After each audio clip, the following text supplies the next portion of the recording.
y guiarnos en tu voluntad. Amado Padre, tú conoces todas las cosas.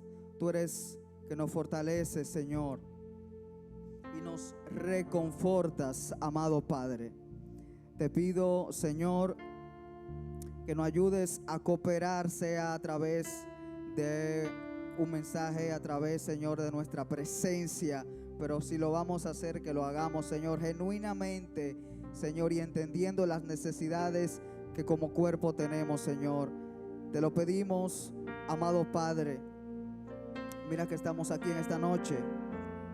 Mira las personas, Señor, que estarán participando de este servicio. Te pido que, como tú, cada uno de ellos tiene una medida de gracia, y que tu gracia, Señor, de la gracia que tiene mi hermano yo necesito, y de la gracia que yo porto necesita mi hermano. Estamos reunidos como cuerpo.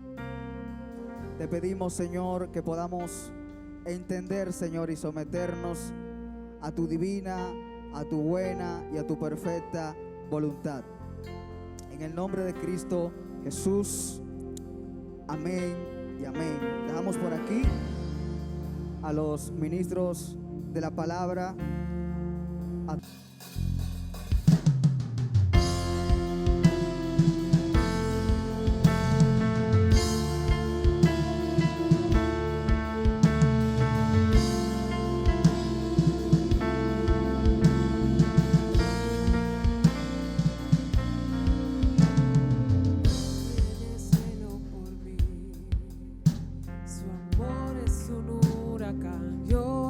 Soy, rodeándome bajo el peso de su viento y gracia.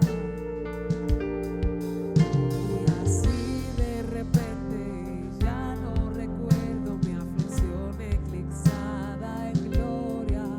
Me doy cuenta y cuán grande es tu afecto por mí.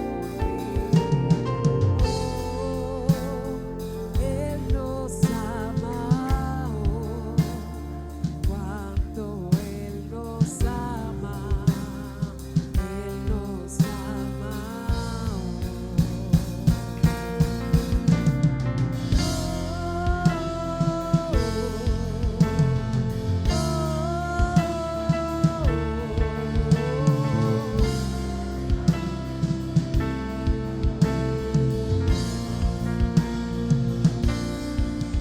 Él nos ama, Él nos ama, Él nos ama, cuánto Él nos ama,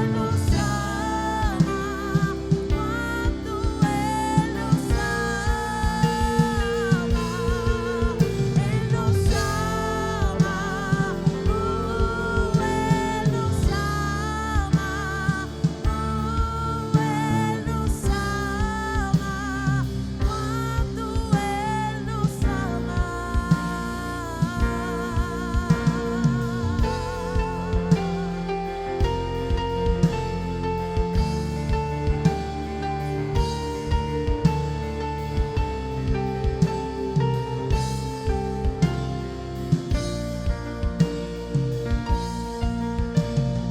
Él es mi premio y yo su porción, su mirada de gracia.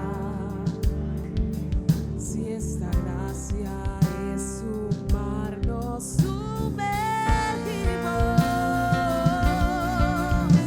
El cielo y la tierra se unen en un verso y mi corazón Salta en mi pecho. no hay tiempo de resistir el lamento cuando pienso en su amor. Él nos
verso y mi corazón. No hay tiempo de resistir el lamento cuando pienso en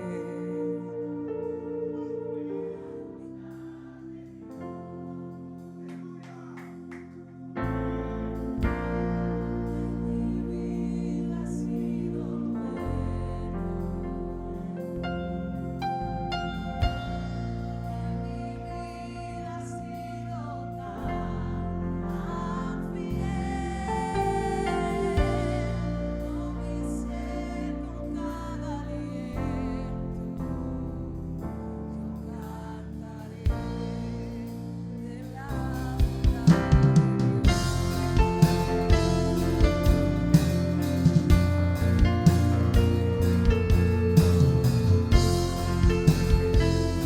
Hay alguien que lo cante conmigo, aleluya.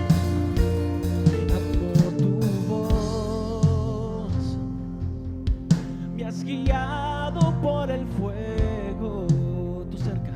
Tú cerca estás en la oscuridad.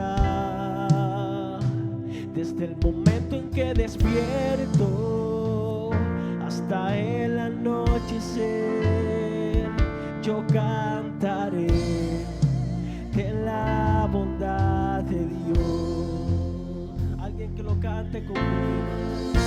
Y en mi vida ha sido bueno. Y en mi vida ha sido tan fiel. Y con mi ser, con cada aliento, cantaré de la bondad. alguien que lo de confiese conmigo. Y en mi vida ha sido bueno.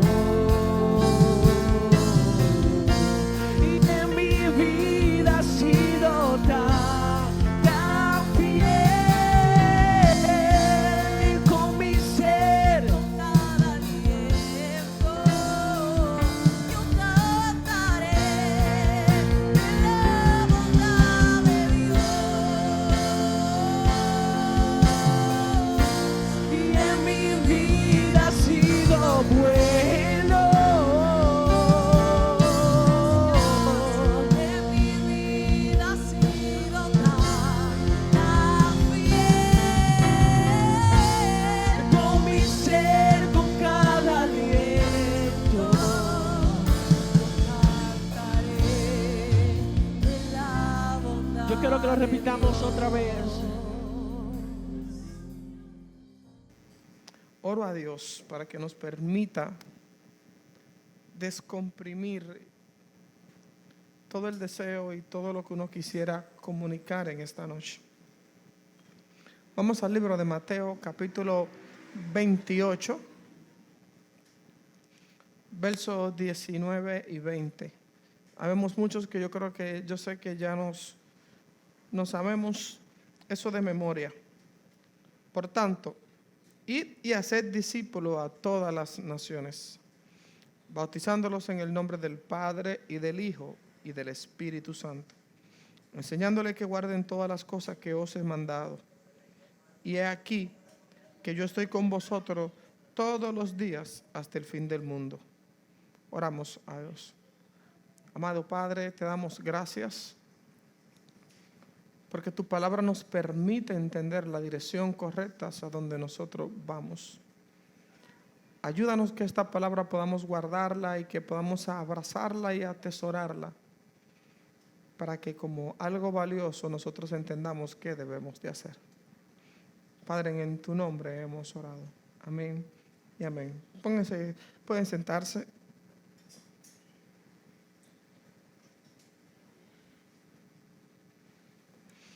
Miren, cuando hablamos de bautismo, hay algunas preguntas que nosotros tenemos que responder para nosotros no caer en la categoría de hereje.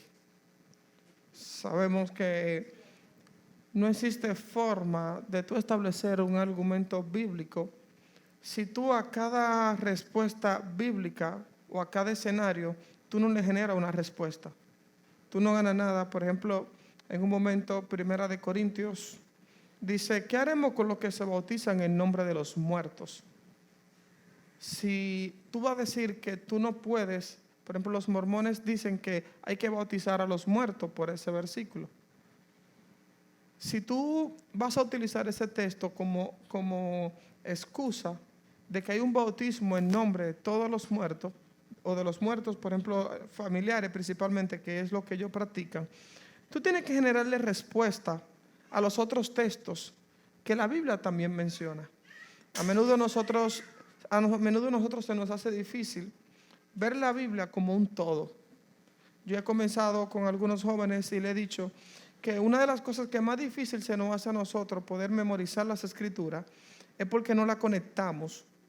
Y por no conectarla, entonces tú lo tienes de manera individual y tú como que no puedes. Como que cuando tú tienes 4 tazas, tú tienes una de café, una con leche, una con el azúcar y otra con el chocolate, y tú no puedes andar con ella. Pero si alguien viene y te dice, mira, lo que tú tienes, eso responde al diseño de un mocachino. Y cuando tú lo mezclas, tú ves que ya no simplemente usar las 2 manos, sino que puedes usar una. Y ahora ya no simplemente estás incómodo, sino que ahora está cómodo. Entonces, a la falta de entendimiento de algunas cosas, se nos hace muy difícil poder entender algunos conceptos. Por eso la palabra, hay que verla, apréndase este término. Me gusta mucho decirle a mí a la Biblia, la narrativa bíblica, dándose a entender que todo lo que Dios escribió o permitió que se escribieran por medio de los hombres inspirados, tenían un solo propósito, y era comunicar un mensaje.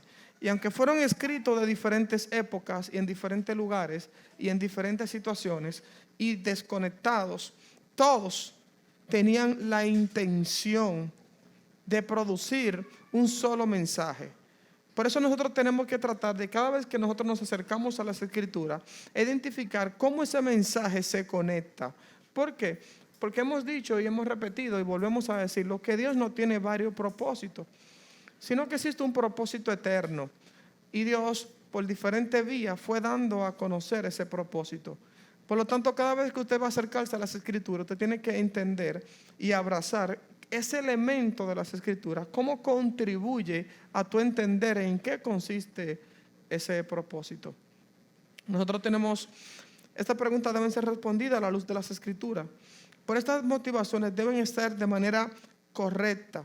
Debe tener una actitud con alguien que tenga una actitud de tener hambre por conocer lo verdadero, que tenga sed y que tenga deseo de en verdad entender. El aprender elementos bíblicos que entran dentro del rango de lo importante, esto no debe nacer de una motivación incorrecta basada en, primera cosa, demostrar conocimiento. Segundo, atropellar al que no sabe. Tercero, hacer crecer nuestro ego. Y cuarto, tener un sentido de supremacía sobre las personas que ignoran este tema. A veces nosotros como iglesia, y no refiriéndome a Sal y Luz como tal, sino como la iglesia universal, cuando empezamos a escuchar cosas nuevas y entendimientos que quizás no acostumbramos a escuchar, a veces utilizamos este conocimiento para atropellar a otro. Y esto no debe ser. Cuando la verdad llega a nosotros, debe de producir, primero, libertad. Segundo, edificación. Tercero, tú tienes que cuidar al débil cuando va a exponer esta verdad. Y cuarto, no buscar el bien propio, sino el corporativo. Cuando hablamos de corporativo es en nombre de la iglesia. Por eso es que yo no quiero que hoy, con lo que vamos a enseñar, usted ahorita salga y a decirles, mira, yo no hago esto por tal cosa y te lo repone, se lo tira a la gente en la cara. A mí no me importa lo que tú crees. Tenemos que ser muy cuidadosos en el trato con los demás y entender que Dios, aún a veces, personas que no le ha permitido tener acceso a algún entendimiento, es producto, esto no me puede llevar a mí ahora a ignorar la obra de Dios que está en su vida. Cuando estos elementos no se conjugan, todo lo que aprendemos no servirá para nada. Que repita lo que dije. Dije, la verdad tiene que producir en nosotros libertad, edificación, cuidar al débil y no buscar el bien propio. Y que cuando estos elementos no se dan, no importa el valor que tenga, no sirve para nada. Y cuando hablamos de no servir para nada, es bueno que podamos ejemplificarlo con algo. Y es que usted puede estar un momento en el desierto o en un momento donde usted tenga mucha necesidad de agua. Y una botella de agua en la actualidad te puede costar de 15 a 25 pesos en lo colmado y máximo 100 pesos, dígase cara. Y alguien va con una joya que vale de oro, que vale 100,000 pesos. Tú necesitas agua, pero te dan oro. ¿De qué te sirve? Cuando los recursos que yo tengo no se corresponden con el contexto en el que se necesitan, no importa el valor que tenga, no sirve para nada. Por lo tanto, tenemos que tener conciencia cuando vamos aprendiendo. Entonces, es bueno que sepamos que todo lo que aprendemos tiene que responder a un diseño. Y cuando lo que hacemos no responde a un diseño, nada de lo que aprendemos tendrá sentido. Ayer ponía un ejemplo y vuelvo mientras estaba grabando con los muchachos y quiero volver a ponérselo de nuevo. Y es que aquí hay una compañía muy conocida por la grande cantidad de apartamentos que construye. ¿Alguien la conoce? Lovisonó. Lovisonó es muy conocida porque tienen una capacidad de construir apartamentos increíble. Donde vive Osvaldo en el Pablo Mella, creo que ellos llevan como 7,000 apartamentos ya. Y van por la etapa número 15, creo que ya. Abren una etapa cada 3 meses. Sin embargo, existen ferreterías aquí en República Dominicana que tienen la capacidad de tener todos los elementos que lleva la construcción de un apartamento. Sin embargo, cuando tú vas a la ferretería, su nombre es ferretería, no es casa, no es apartamento, no es villa. ¿Por qué? Si los mismos elementos que se utilizaron en el apartamento para ser construido también están en la ferretería. ¿Qué diferencia una cosa y la otra? Que los elementos, para que los elementos de la ferretería se puedan convertir en casa, en edificio, en villa, necesita que esté sujeta a un diseño y que haya una intención de construir. Cuando nosotros lo que hacemos no responde a un diseño, aunque tengamos los elementos en la mano, no estamos construyendo. Por eso es importante que sepamos que a veces creemos a veces nosotros creemos que porque tenemos los materiales a mano, estamos edificando. Eso pasa cuando usted domina los elementos. ¿Qué es bautismo? Yo me lo sé de memoria. ¿Qué es ayuno? Me lo sé de memoria. ¿Qué es la vida en el Espíritu? Me lo sé de memoria. ¿Qué es adoración? Me lo sé de memoria. Que yo estoy bendecido, que yo tengo tal y tal cosa. Y todo me lo sé de memoria. Pero cuando no lo sujeto a un diseño, es posible que tú parezcas una ferretería, pero no tengas el edificio construido. Entonces, que tengas los elementos no te hace constructor. Que tengas los recursos para construir tampoco te hace constructor en la obra de lo que es la iglesia.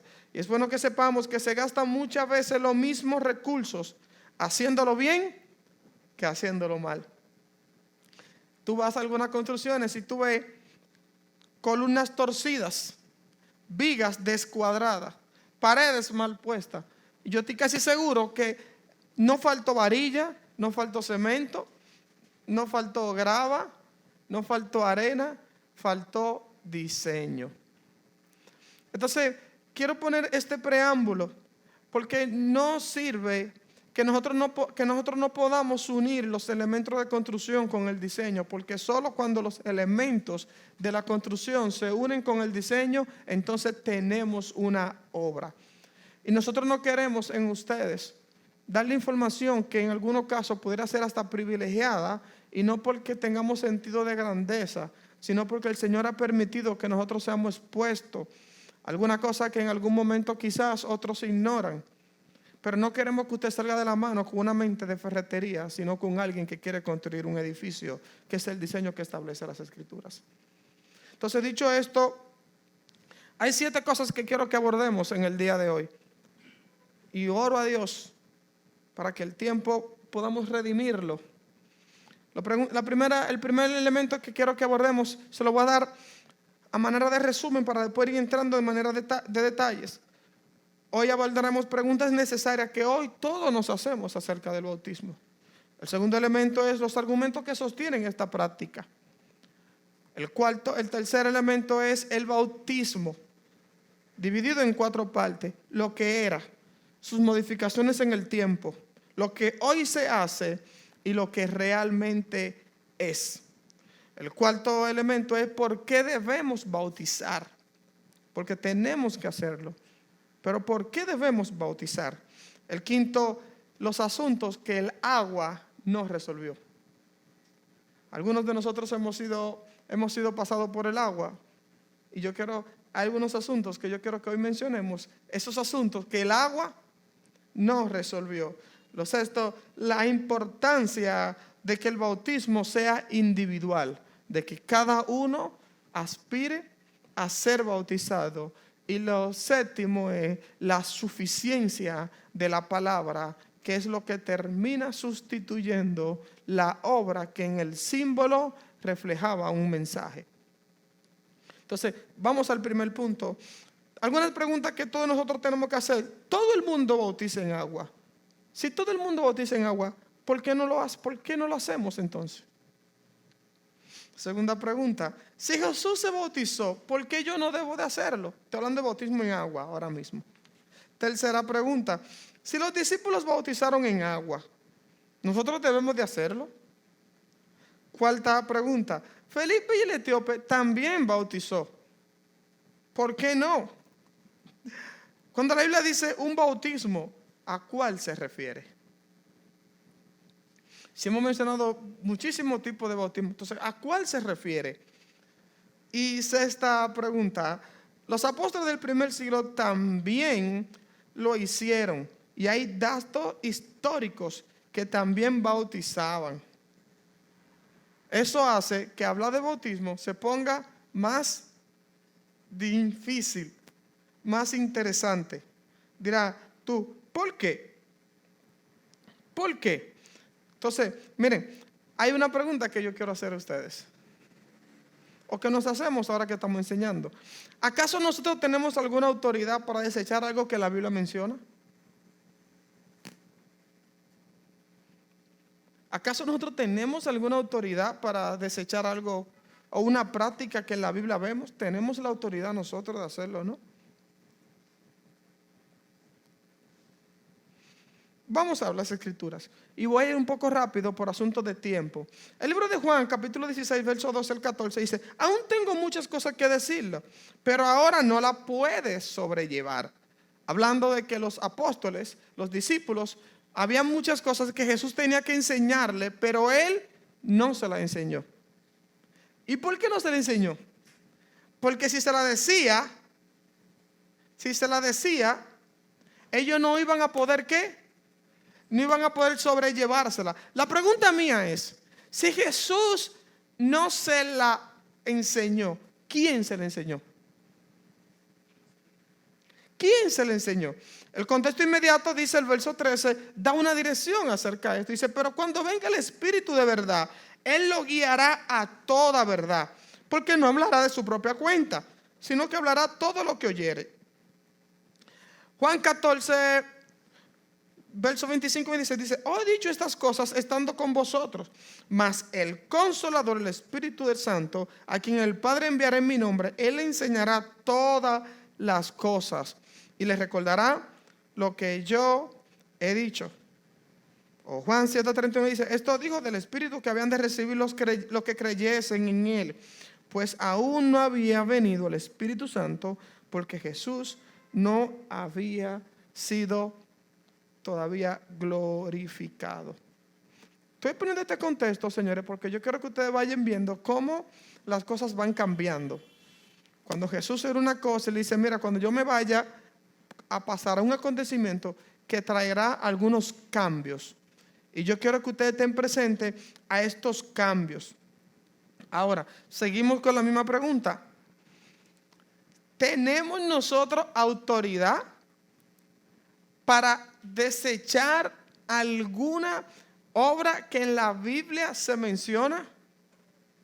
Tenemos, noten, aquí tengo 13 casos que la Biblia menciona. Bien interesante. Y después que se lo menciona, le voy a hacer una pequeña reflexión acerca de eso.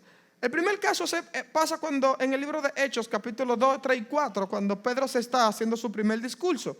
Si ustedes notan, Hechos capítulo 1, verso 8, dice, cuando se le da la promesa del Espíritu Santo, Wellington lo mencionó la semana pasada y decía, y recibiréis poder cuando haya venido sobre vosotros el Espíritu Santo y me seré testigo, Jerusalén, Judea, Samaria y hasta lo último confines de la tierra. ¿Hasta dónde?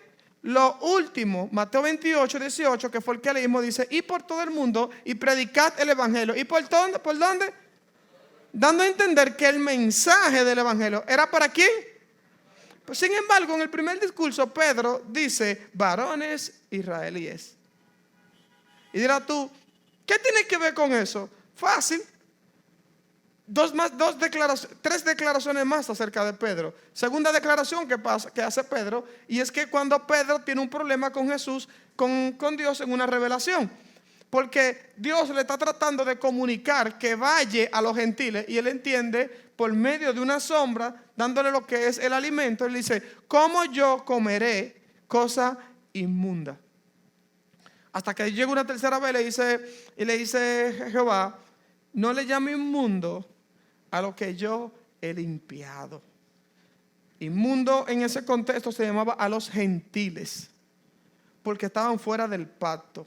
Y ahora Dios, que le dijo por medio de Jesús que este evangelio iba a llegar a todo el mundo, él ahora le dice, cree que el mundo sigue todavía inmundo.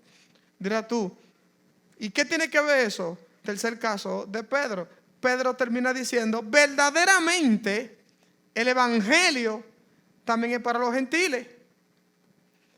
Cuarto episodio que le pasa a Pedro en Antioquía con Pablo. Él empezaba a predicar una cosa y después empezó a enseñar a que las personas tenían que circuncidarse y volver a hacer las prácticas de la ley.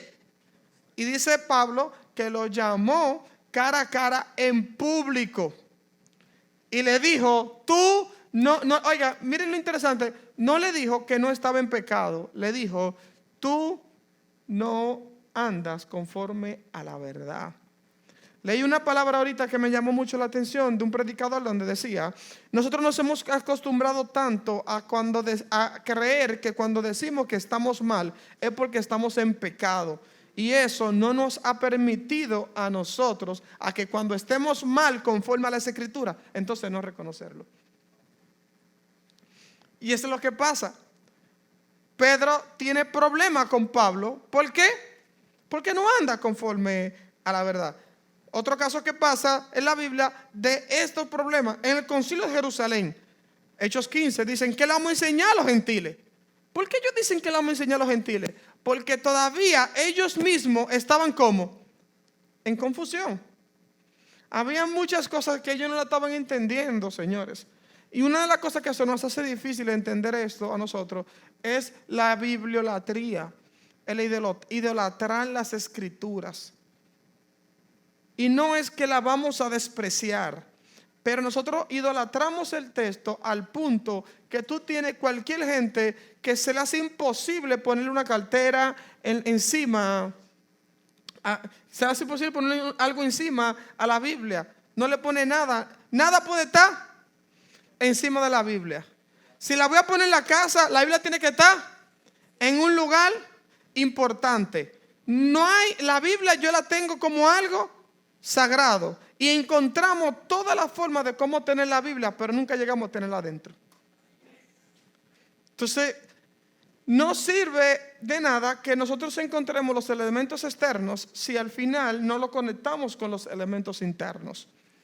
Entonces, las escrituras, esa idolatría al texto nos ha llevado a nosotros a que yo viví casos donde vimos gente que estaban haciendo estaban haciendo expresiones demoníacas y la gente decía, tírale la Biblia, tírasela. Y se la tiraban como que esto tenía una pócima y por ser santa ya. Y gente que decía, mira, dilo, cita en la Biblia.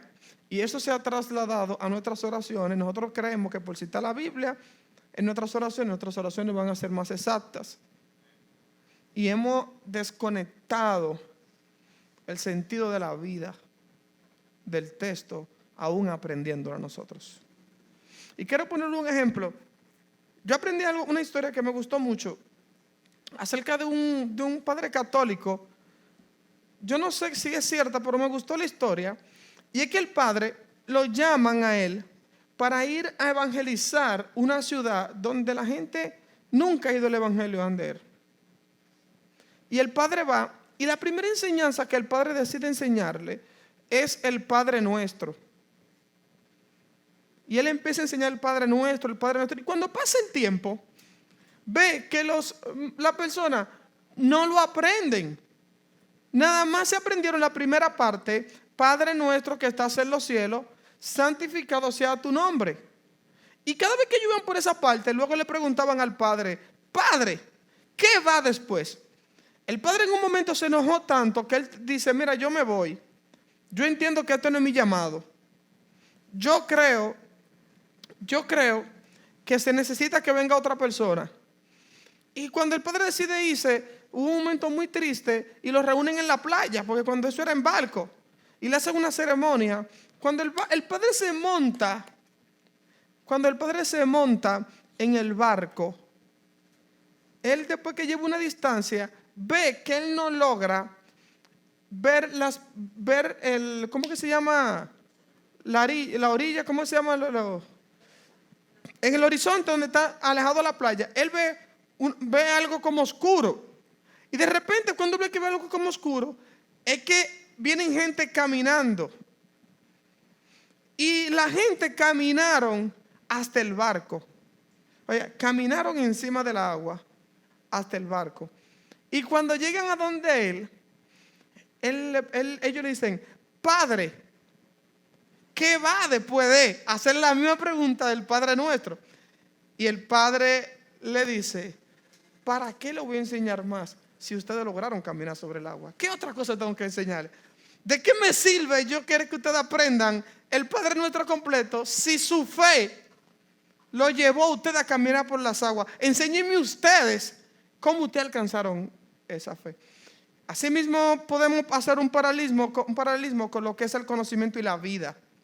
De nada sirve que dominemos los conceptos más importantes si al final no los conectamos con la vida. Lo podemos saber de memoria, lo podemos saber de todo, siempre. Entonces, volviendo a las escrituras, Pablo, hay varios, el consejo de Jacobo que vemos en las escrituras cuando Pablo le dice a Jacobo, mira, es necesario, nosotros estamos enseñando lo que se convierte en nuevo, a que tienen que hacer las prácticas de la ley, a circuncidarse y que observen nuestras costumbres. Hechos 19. Pero Pablo le dice también le aconseja a Timoteo, le dice: cuídate de los judaizantes. O el consejo de Pablo a Colosenses cuando dice: cuídense de los que andan prohibiendo comida y guardando fiesta. O el conflicto de Pablo en el libro de Romanos capítulo 15 verso 20, donde dice: quise ir a ustedes, pero producto de los del judaísmo me lo impidieron. O el conflicto de Pablo en Corintios, donde ellos no querían reconocer su apostolado. O lo que Pablo se enseña en Hechos 17, donde se le dijo: ¿qué le vamos a enseñar a los gentiles? No comer comida sacrificada a los ídolos. Sin embargo, Pablo dice en 1 Corintios capítulo 8, los ídolos no tienen nada que ver. Y cuando vaya a la carnicería, ni pregunte de dónde son. Y si lo sabes, no te lo comas si es por un hermano que hay débil. Pero si no, dale para allá. ¿Qué nos dice eso a nosotros, señores? Que en el primer siglo habían la revelación de Dios fue de manera progresiva y hay cosas que ellos mismos no entendían. Hay cosas que ellos mismos no entendían. Si no, pregúntele a Pedro en su segunda carta, cuando Pedro dice, hay cosas del hermano Pablo que son difíciles de entender. Son difíciles de entender. Entonces nosotros creemos que los apóstoles en el primer siglo, ellos lo sabían todo. Y que todo lo que ellos hicieron estaba 100% bien, cuando ellos mismos reconocen que no estaban bien. Entonces, ahora profundicemos un poquito más. Yo me hago una pregunta. ¿Cómo llegamos hasta aquí? ¿Cómo llegamos hasta aquí? Yo, si me preguntan a Luis Miguel, yo entiendo que la confusión que hay del bautismo, de qué forma se debe hacerse, si no debe de hacerse, es un asunto de definición. El no entender claro qué es el bautismo nos lleva a nosotros a aseverar. Nos lleva a nosotros a aseverar.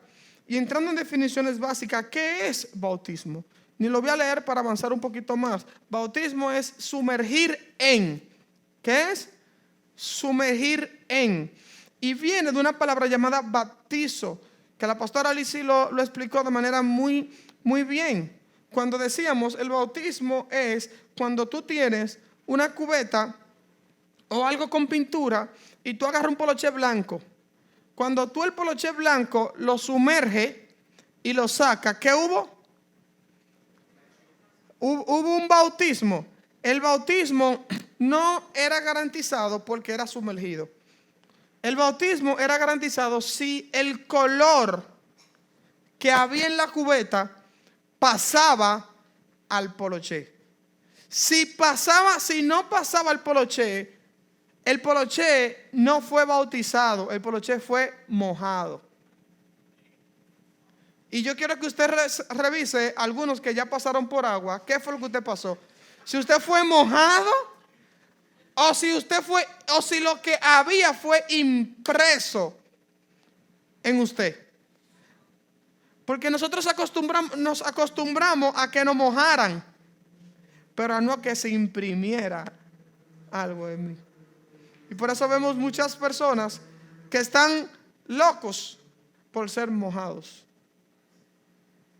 pero no tienen ninguna intención de ser introducido en Cristo. Yo tuve una conversación con una joven hoy en la mañana donde ella me llamó, me dijo que estaba muy intensa, que ella tiene 13 años, pero ella creció con el sueño de ser bautizada. Y me dijo, mira, yo me dijo, pastor, ¿cómo hacemos? Yo quiero ir a las aguas. Y yo le decía, yo no entiendo cuál es tu afán de querer el agua cuando tú ni siquiera te quieres congregar. Entonces, ¿de qué te sirve que te mojemos y que no comas de Cristo? No sirve que te mojen y que no coman de Cristo. Yo relajaba con una persona esta semana y yo le decía, nuestra intención tiene que ser tan introducida en lo que es en Cristo, señores, y cómo nosotros podemos ver esto como una comida. Y yo le decía, nosotros cualquierizamos tanto la comida y el servicio que damos como iglesia, que terminamos cualquierizando los momentos y no nos importa nada. A tal punto, señores, que yo sé que nosotros tenemos personas aquí que si lo invitan a otra congregación, mire, usted le toca la apertura, no saben cómo lo hace Saliluz porque nunca han visto una. Sí, siempre llegan después que comienzan. Entonces, a menos, no es verdad, no saben.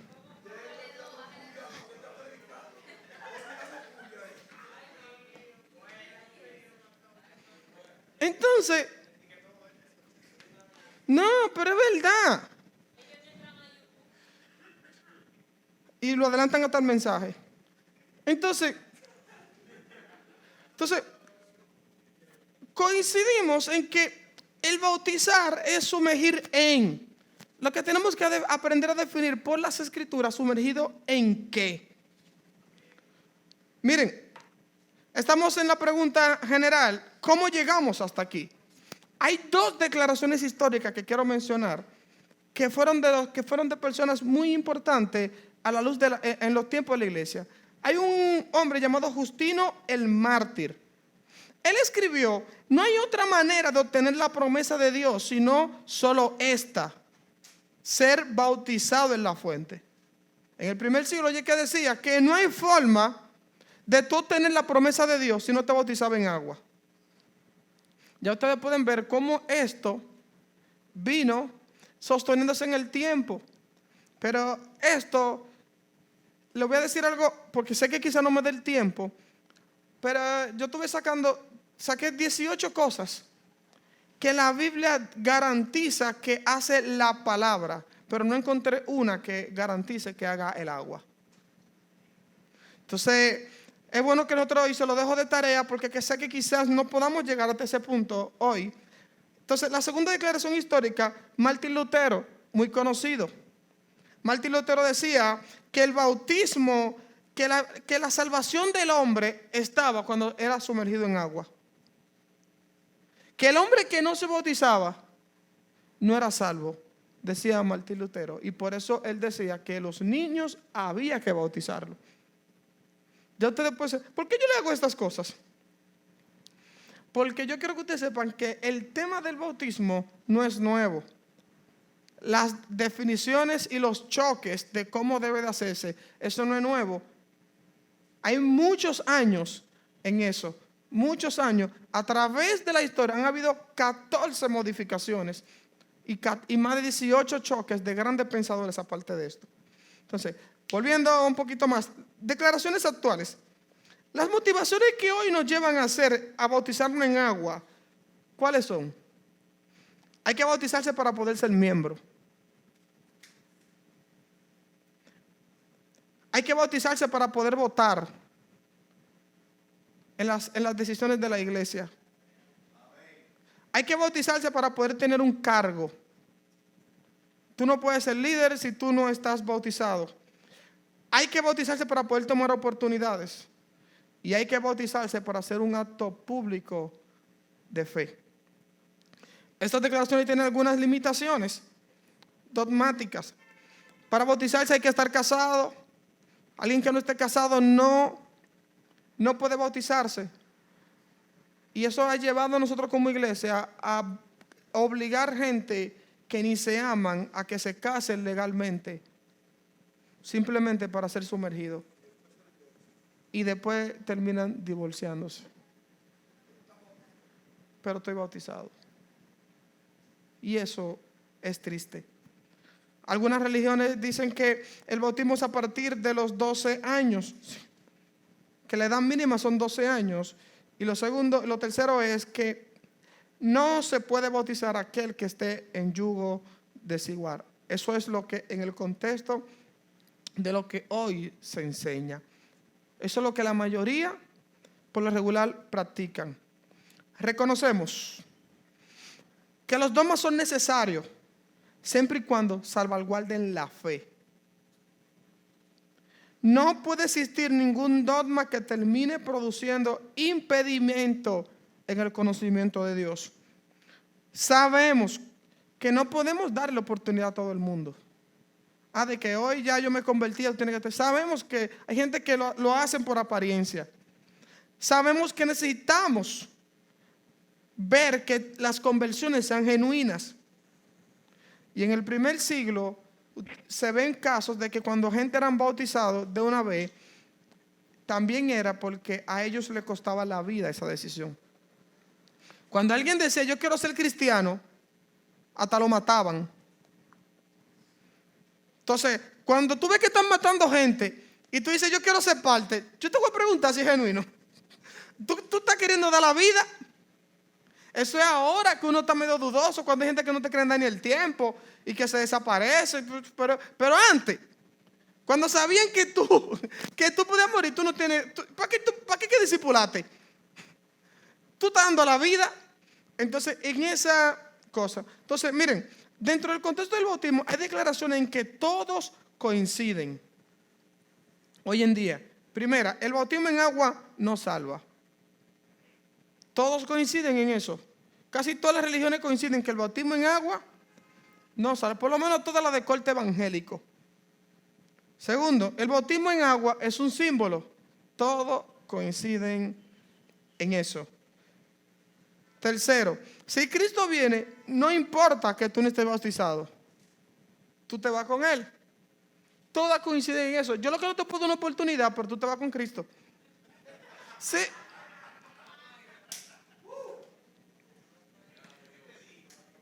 Pero es que lo que venimos de esa práctica, no vimos eso.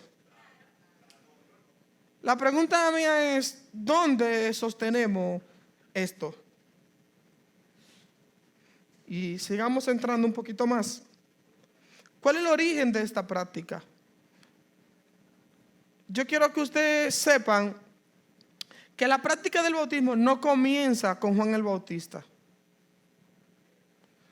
No comienza, y vamos a entrar un poquito más, no comienza con Juan el Bautista, no comienza con Jesús, ni comenzó con los discípulos. Esa práctica lo hacían los judíos y lo hacían antes. Y más adelante le voy a dar unos detalles más. Y le voy a dar una información que quizás muchos de ustedes ignoran. Y es que hay una discusión con respecto al bautismo, con respecto a la forma. Hay tres formas: inmersión, aspersión y infusión. ¿Habían oído eso alguno de ustedes alguna vez? Hay discusiones enormes de cómo es que se debe bautizar. Todavía hay gente que lo hacen de una forma. Inmersión, todo el mundo lo conoce. ¿Cómo es? Que te meten el cuerpo completo. Aspersión es que te tiran agua en la cabeza hasta donde llegue. Y infusión es que te agarran agua y te lo ponen en la mano, te lo ponen en la cosa. Hay todavía, hoy nosotros no estamos en esa discusión y por eso nosotros no nos damos cuenta. Pero yo quiero que ustedes sepan, señores, ¿alguno de ustedes se ha preguntado si el bautismo en agua que nosotros hoy vemos era el que se practicaba cuando Jesús? Porque a veces nosotros estamos defendiendo y tratando de buscar algo, pero ¿será el mismo? A la gente lo bautizaba en agua. En el siglo II, la iglesia empezó a bautizar de diferentes formas. Y para tratar de resumir la historia, pero tengo todas las modificaciones desde el siglo IV antes de Cristo hasta el siglo XXI, cómo a través del tiempo fueron recibiendo modificaciones. Pero les voy a decir unas cuantas, simplemente para que tengan una dirección. Antes de entrar en la modificación, sepan que en Levítico 16:4 habla acerca del bautismo. 16:4. ¿Por qué? Porque el bautismo era lavamiento. Hoy nosotros simplemente lo vemos como algo simplemente espiritual. Pero Dios, el lavamiento que hacían los sacerdotes antes de hacer alguna actividad, esto le llamaban bautismo. Por ejemplo, Levítico 16:4 dice: se vestirá la túnica santa de lino y sobre su cuerpo tendrá calzoncillos de lino y se ceñirá de cinto de lino y con la mitra de lino se cubrirá. Son las santas vestiduras, con ella ha de vestir después de lavar su cuerpo con agua. Para el judío eso era bautismo. Pero en la época de Jesús, antes de la época de Jesús, había un bautismo que hacían los judíos y era que ellos bautizaban a la gente a lo que se convertían a su religión. Los fariseos bautizaban a la gente y con estos actos ellos demostraban que ellos cedían lo que ellos eran y le transferían su identidad a lo que ellos ahora están creyendo. Pero Juan el Bautista, que pertenece a lo que es un grupo religioso llamado los esenios, ellos ponían piscina y ponían 2 escaleras, porque por una entraba el hombre y salía por el otro. Este bautismo era para cubrir la culpa de la moralidad. Y luego, cuando Jesús, el Juan el Bautista, entonces viene el bautismo para arrepentimiento de pecado. Van viendo cómo, yo sé que estoy siendo muy teórico, señores, pero quiero que me agarren la mesa. Quiero que me agarren la mesa y voy a avanzar porque quiero que me agarren la mesa. Entonces, algunos eventos históricos. Se lo voy a decir después, el que quiera me pregunta y se lo doy más preciso. Pero durante la época se empezó a discutir que si los niños había que bautizarlos. Bueno, durante la época empezaron a implementar lo que fue el bautismo parcial y completo. A la gente lo sumergían por completo y luego le iban bautizando las partes. Y eso debería funcionar, porque hay gente que lo bautizan completo y le queda como la mano, como la lengua afuera, ¿verdad? No estaba tan mal eso. Y le iban bautizando por parte a la gente. Lo sumergían y luego le iban bautizando por parte. Luego entró lo que fue algunos bautismos por conveniencia. También se empezó a discutir. Algunas religiones, algunas iglesias bautizaban por inmersión, luego otros bautizaban por aspersión, luego otras bautizaban por infusión. Y para que usted sepa, hay dos grandes padres de la historia que se llaman Martín Lutero y Juan Calvino. Ellos estaban en desacuerdo con respecto al bautismo. Juan Calvino decía que el bautismo no era necesario para la salvación y Martín Lutero decía que sí. ¿Por qué yo quiero eso? Yo quiero traerle a ustedes estos pleitos. No, yo quiero que ustedes sepan que estas discusiones de hacerse o no hacerse tienen años. Pero tenemos que ir a la Biblia. A la Biblia. Diga. Esas personas son hoy en día, bueno, se celebró en octubre, creo que los 500 años de la Reforma. Quien separó Martín Lutero y Juan Calvino es el representante más grande que tiene la iglesia bautista. Entonces, y un dato histórico que yo creo que ustedes sepan, que en el siglo XIX fue que se implementó que para una gente ser miembro de una iglesia tiene que bautizarse. Sí.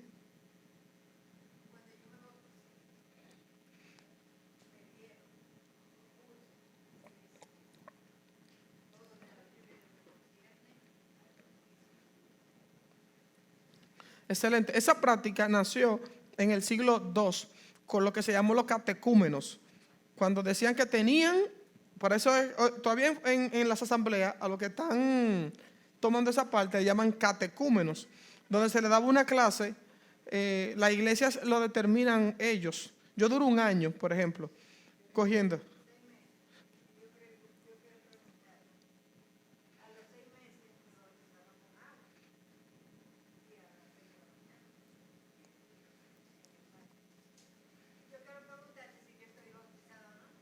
En agua sí.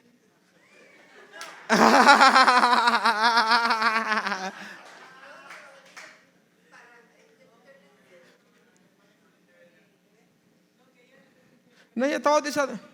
No, una burla, no. Yo te estoy diciendo porque tú dices que no, que me bauticé con agua. Sí, no. Lo que pasa es que vamos para allá, tranquila.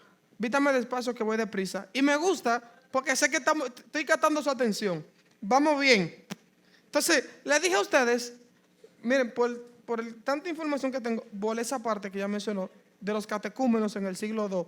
Pero le dije, tengo mucha información aquí que después el que quiera, luego me preguntan. Pero en el siglo XIX fue que comenzó que para ser bautizado, noten esto, señores, que lo que hoy nosotros defendemos no comenzó cuando Jesús, sino en el año 1800 fue que comenzó. Que el que crea que estamos defendiendo algo de Jesús está muy, muy lejos. Algunas declaraciones históricas, pero las voy a volar, pero tengan en cuenta dos personas importantes, Jonathan Edwards, George Whitefield y John Wesley. Los que conocen de historia saben que esa gente pertenecen a la gran revolución en Europa. Cuando el evangelio empezó a expandirse, esos fueron los padres del evangelio. Y estas gente promovieron que el arrepentimiento no dependía del agua. Hasta aquí, miren, hasta aquí, ¿qué hemos aprendido? Aprendimos la definición de bautizar, que era sumergir. Aprendimos las motivaciones que nos llevan a hacerlo. Las variaciones que hemos tenido a lo largo de la historia, los desacuerdos de los grandes predicadores, las diferentes formas que existían, que se hacía, y que el conflicto de hacerlo no es algo nuevo. y que bautizar es introducir en. Y esa respuesta todavía tenemos que darlo. ¿Vamos bien? Entremos al tema. Vamos al libro de Hebreos capítulo 9, verso 1. ¿Qué hora es? Sabroso.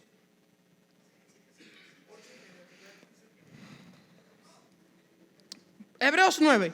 Vamos a establecer una plataforma y vamos a avanzar. Hebreos 9. Vamos a leer unos cuantos versículos. Miren, ahora bien, aún el primer pacto, diga conmigo, primer pacto, 9.1. El primer pacto se refiere al antiguo pacto, al pacto de Moisés. Ahora bien, el primer pacto tenía ordenanzas de culto y un santuario terrenal. Presta atención a esto. ¿Ese santuario qué era? Terrenal, porque el tabernáculo estaba dispuesto así. En la primera parte, llamada el lugar santo, estaban el candelabro, la mesa y los panes de la preposición. Tras el segundo velo estaba la parte del tabernáculo llamado el lugar santísimo, el cual tenía incensario de oro y el arca del pacto cubierta de oro por todas las partes, en la que estaba una urna de oro que contenía el maná, la vara de Aarón que rebeldeció y las tablas del pacto, y sobre ella los querubines de gloria que cubrían el propiciatorio, de los cuales cosas no se puede ahora hablar en detalle. Ciertamente. Y así dispuestas estas cosas, en la primera parte del tabernáculo entran los sacerdotes continuamente para cumplir su oficio del culto. Pero en la segunda parte solo entra el sumo sacerdote una vez al año, no sin sangre, la cual ofrece primero por sí mismo y luego por los pecados de ignorancia del pueblo, llamado como el Yom Kippur o el día de la expiación. Dando al Espíritu Santo a entender con esto que aún no se había manifestado el camino al lugar santísimo. Presta atención. ¿Qué daba el Espíritu Santo a entender con esto? Que aún no se había dado manifestado. Pero el escritor decía que había un lugar que se llama lugar santísimo. Pero diga conmigo, terrenal. Terrenal. Entonces dice, entre tanto que la primera parte del tabernáculo estuviese en pie, lo que iba a determinar que se diera a conocer el lugar santísimo que es celestial, necesitaba que el primer tabernáculo dejara de estar de pie. Y aquí viene lo bueno, lo cual es símbolo para el tiempo presente, según el cual se presentan ofrendas y sacrificios. Y estas ofrendas tienen una limitación, carecen, no tienen la capacidad de hacer perfecto en cuanto a la conciencia al que practica este culto. Eso no se entiende bien. Eso es como quien dice, yo pecaba y yo iba ante el sacerdote, presentaba mi sacrificio, cumplí con la ley, pero la culpa no se me iba. El pecado me seguía retornando en la cabeza, porque este culto no tenía la capacidad de ¿qué? De hacer, de quitarme a mí lo que la conciencia me daba. Por eso este culto no tiene la capacidad de producir en nosotros perfección. Y ahora dice, ¿por qué este culto no tiene esta capacidad? Verso 10 dice, ya que consiste solo de comidas, bebidas y diversos, ¿qué dice ahí? Cambia esa palabra por bautismo, que es la palabra griega que existe ahí. Ya que consiste de diversas bautizos. Y estos que antes de la ley eran símbolos y tenían que ver con el agua, porque tenían que producir lavamiento, tenían una fecha de caducidad impuesta hasta el tiempo de ¿qué? De reformar las cosas. Pero estando ya presente Cristo, somos sacerdotes de los bienes venideros, por el más amplio y más perfecto tabernáculo, no hecho de mano, es decir, no de esta creación. Entró el tiempo de lo que fue la reforma. Vamos, profundicemos más. Marcos 3:11 dice, a verdad Yo la verdad bautizo en agua para arrepentimiento, pero el que viene tras mí, cuyo calzado no soy digno, es más poderoso que yo y él va a producir un bautismo. Yo bautizo en agua, pero el que viene tras de mí va a producir un bautismo. Mateo 3:11, Mateo 20, 21 y 23 dice, él le dijo, ¿qué quieres? Ella dijo, ordena que tu reino se sienten estos dos hijos míos, el uno a tu derecha y el otro a tu izquierda. Entonces Jesús respondiendo dijo, no sabéis lo que pedís. Podéis beber del vaso que yo he de beber y ser bautizado con el bautismo que yo soy bautizado. Y ellos dijeron, podemos. Él le dijo, a la verdad de mi vaso beberéis, y con el bautismo que yo soy bautizado van a ser bautizados. Si aquí el texto está hablando de agua, tendremos que preguntar, entonces Jesús, los discípulos no se habían bautizado. Hechos 1:15, porque Juan ciertamente bautizó con agua, mas vosotros recibiréis otro bautismo que vendrá del Espíritu Santo.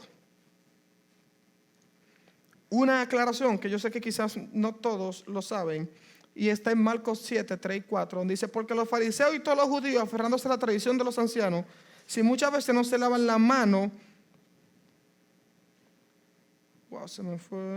es Juan 4:1, donde dice, cuando pues el Señor entendió que los fariseos habían oído decir, Jesús hace y bautiza más discípulos que Juan. Y después, y dice el verso 2, Jesús no bautizaba, sino sus discípulos. No sé si todos lo sabían, pero Jesús no. Lo están leyendo ahí, Juan 4:2. Jesús no bautizaba. En un momento en el libro de Corintios se arma un problemazo, donde empiezan a decir, yo soy de Apolo, yo soy de Juan. ¿Y ustedes saben qué certificaba que una persona era de uno y era del otro? ¿Quién lo había bautizado? Porque la cultura decía que el maestro que te bautizaba te pertenecía. Y por eso Pablo dice, señores, yo quiero que ustedes entiendan que Cristo no está dividido. Yo sembré, Apolo regó, pero el crecimiento lo da Dios. Y entonces dice, señores, si leen el contexto del verso 15, te dice, yo bauticé una familia y bauticé a,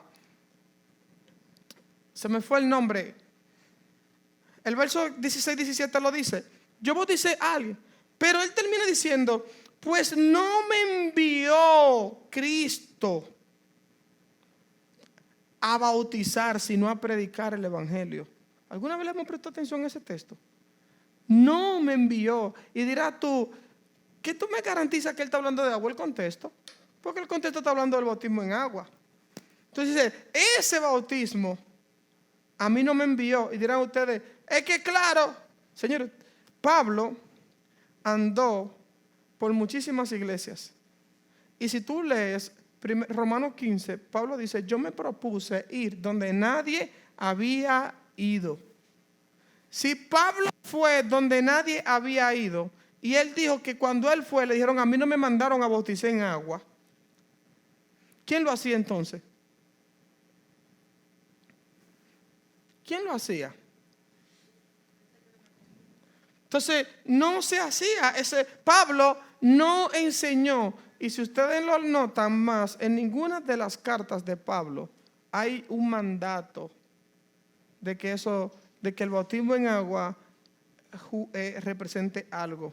Y tenemos evidencias de que gente en la Biblia fueron bautizados y no pasó nada con ellos. Si no, pregúntele a Simón el mago, que en un momento él fue bautizado y después fue diciendo cosas que quería comprar el don de los apóstoles. Le dijeron que tú no podrás hacerlo. Pero Marcos 16:15 es que nos pone a nosotros a reflexionar. Dice, id por todo el mundo y predicad el evangelio a toda criatura. El que creyere y fuera bautizado será salvo. Este texto nos dice a nosotros que la salvación depende de dos elementos: creer y ser bautizado. La pregunta mía es, ¿está hablando de agua? ¿Está hablando de agua? Existen tipos o formas de bautismo en agua, en el Espíritu, en su muerte y en el nombre que establece la Biblia. Romanos 6, 3 y 4 dice, ¿o no sabéis? Y aquí entramos en algo más práctico. ¿O no sabéis que todo lo que hemos sido bautizados en Cristo Jesús? ¿Hemos sido bautizados en qué? ¿En qué? ¿Qué bautizo está diciendo Pablo ahora? Bautizo en Cristo. ¿Y no sabe que todo lo que hemos sido bautizados en Cristo Jesús, hemos sido bautizados en su muerte?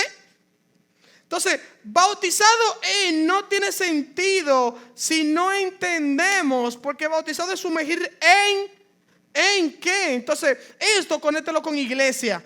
La palabra iglesia es una palabra eclesia, que está descompuesta, que se llama llamado hacia afuera, sal fuera. Por lo tanto, cuando tú te conviertes en iglesia, tú estás llamado a que salga fuera. Pero ahora que te saqué, hay que meterte en.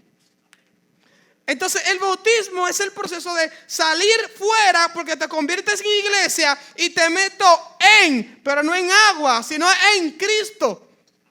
Porque se ha demostrado, señores, y nosotros podemos juzgar por la Biblia o por los resultados. Utilice cualquier juicio, pero los dos te condenan, porque los dos dan evidencia de que no hay manera de que se pueda sostener en el tiempo.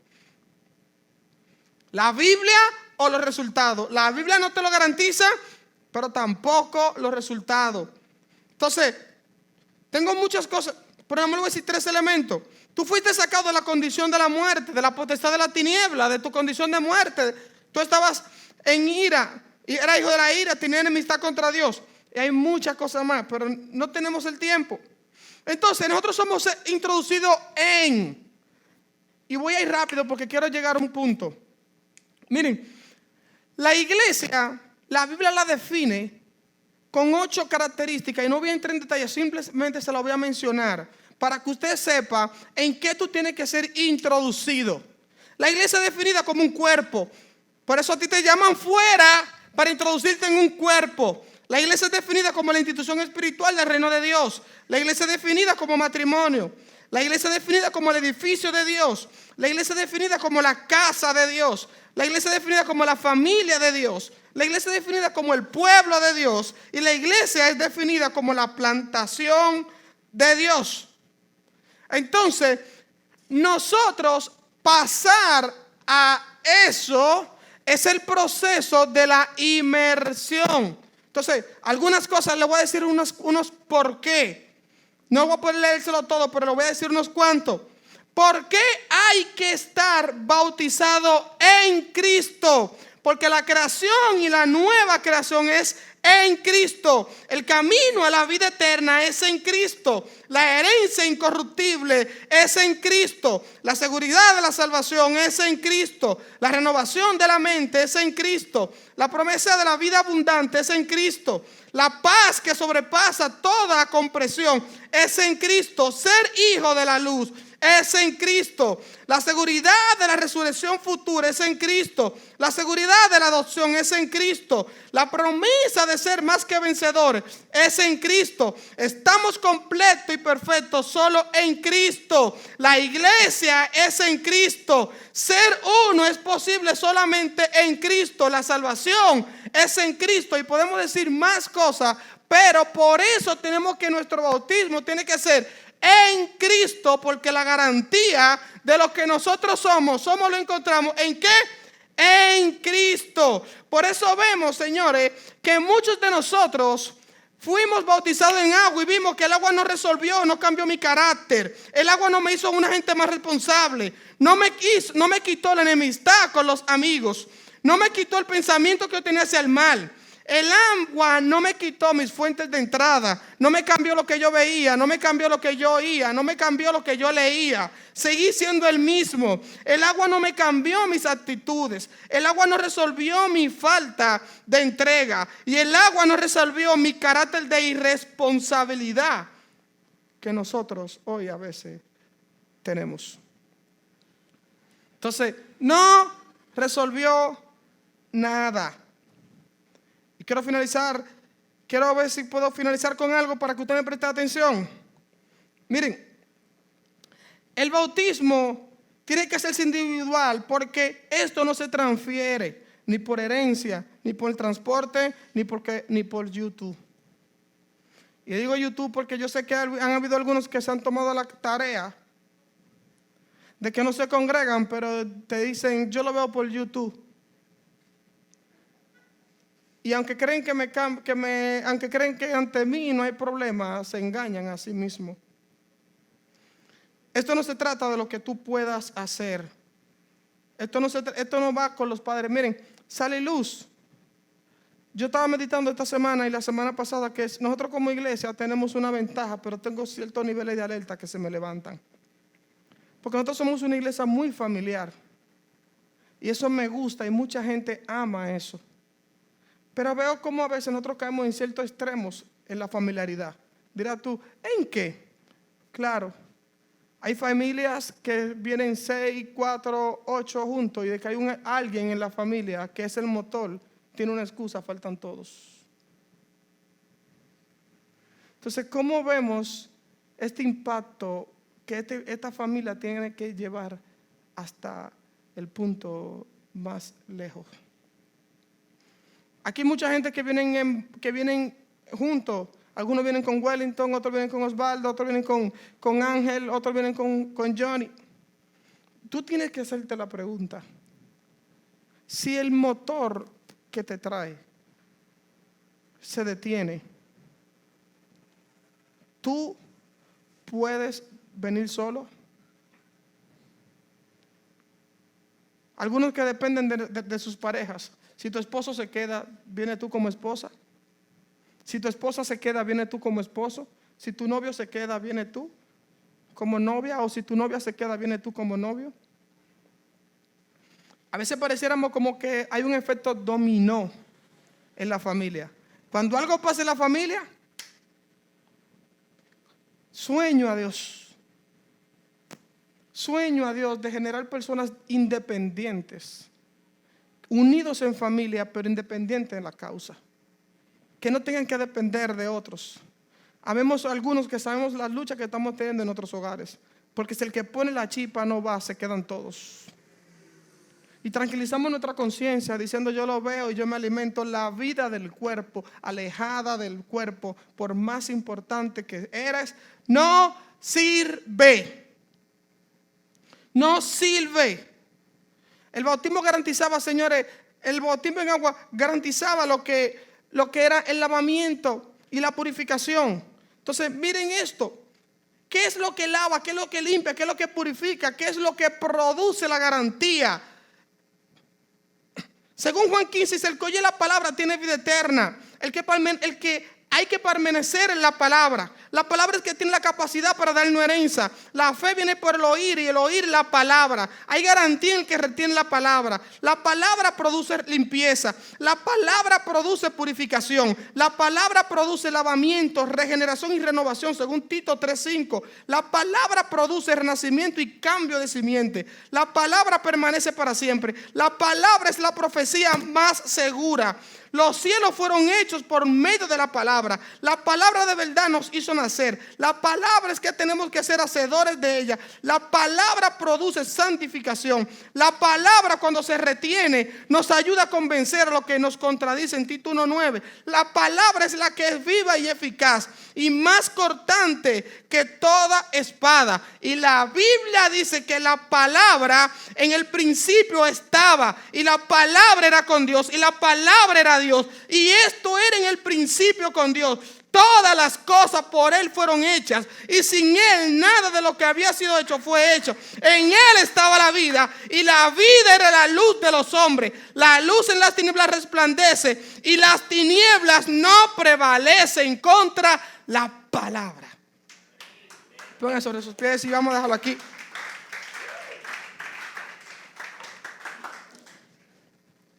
Señores, no ganamos nada queriendo el agua si no queremos ser introducidos en Cristo. Es lamentable cómo nosotros tenemos tanto amor por el símbolo y tan poco interés por la sustancia. La sustancia es en Cristo. Todo lo que tenemos es en Cristo. La garantía es la palabra. Y por eso le dije, la palabra era Dios. Para que usted ahorita no crea que usted se vaya a leer la Biblia ahorita y ya usted entienda, yo estoy comiendo la palabra. Espérese. Necesitamos una palabra que no se haga escritura, que no se haga Biblia, sino que se haga carne. Y esta es Cristo en nosotros. Oramos a Dios. Señor, gracias, porque la palabra ha sido expuesta. Permite que por medio de ella, Señor, nosotros podamos entender, Señor,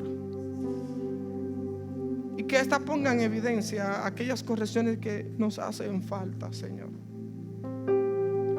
El bautismo, Señor, a lo largo de los tiempos sufrieron debates de que si tenía que ser el cuerpo completo, que si era un pedazo, que si era una edad. No me importa nada de eso, Señor. Si estamos en Cristo, hay seguridad en Él, Señor. Porque la palabra, Señor, que es tú que te hiciste carne, la que habita en nosotros, es la que nos garantiza, nos da las garantías. Las garantías, Señor, nos da la palabra, Señor. Nos da la garantía de tu herencia. La palabra es la única que nos tiene la capacidad de darnos la herencia. La palabra es suficiente, Señor. No permita que me aferre al símbolo, sino que la palabra produzca en mí este carácter, Señor. De nada nos sirve, Señor. De nada nos sirve si no entendemos la expresión del cuerpo, la importancia de que hasta que todos lleguemos, pero hasta que todos seamos incluidos, Señor. Padre, permite, Señor, que esta palabra que ha sido expuesta, Señor, haya cabida en lo que la escucharon. En tu nombre, Jesús. Amén. Congregación Cristiana Sal y Luz.